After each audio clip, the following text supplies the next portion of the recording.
The Syrian man who helped create roadside bombs like these that killed American soldiers has been sentenced to life plus 30 years by a federal judge in Phoenix. Department of Defense. A federal judge in Phoenix has sentenced a Syrian man to life in prison plus 30 years for his role in designing and building components of deadly improvised bombs during the U.S.-led occupation of Iraq.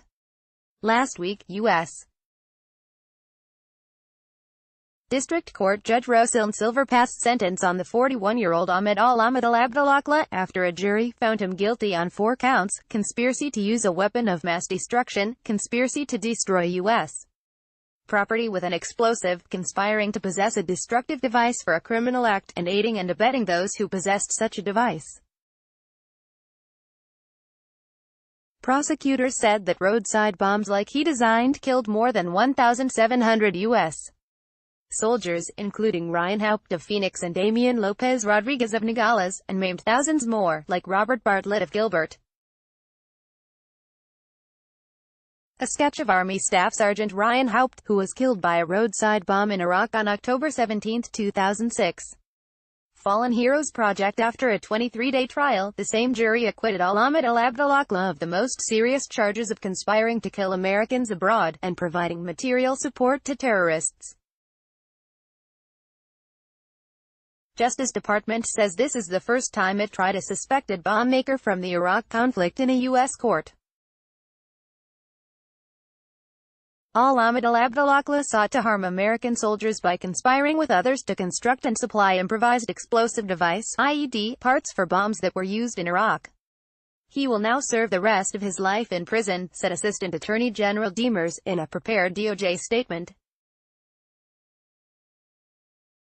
The National Security Division will continue to bring to justice those who seek to harm American servicemen and women who bravely risk their lives in defense of our nation. Al-Ahmed al-Abdulakla was expert in designing circuit boards and coded communication signals that enabled IEDs to explode upon command.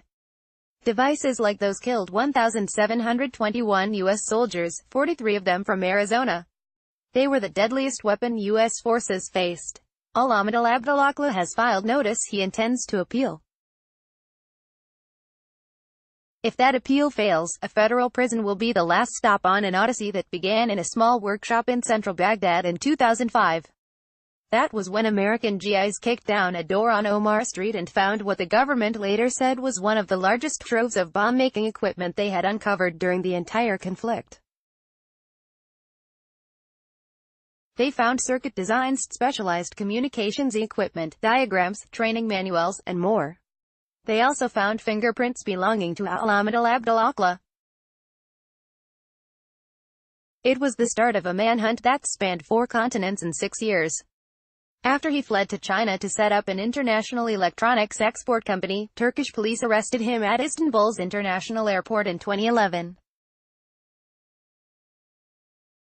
He languished in a Turkish prison, where he went on hunger strike before being extradited to the United States 3 years later. He was tried in Phoenix because he bought components from a Chandler company, which had no knowledge of his work. U.S. prosecutors said al-Ahmed al-Abdulakla was in league with a band of Sunni and Saddam Hussein loyalists called the 1920 Revolution Brigades.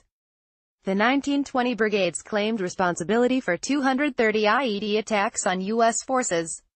Al-Ahmed al-Abdulakla declined twice to make a statement in court last week, the Associated Press reported. One of his attorneys, Gregory Bartolome, said a life sentence wasn't warranted, the AP noted. During trial, another defense attorney told jurors al-Ahmed al-Abdulakla had fled the murderous regime in Syria in 1977 and was trying to make a living for his young family in a war zone as a second-class refugee.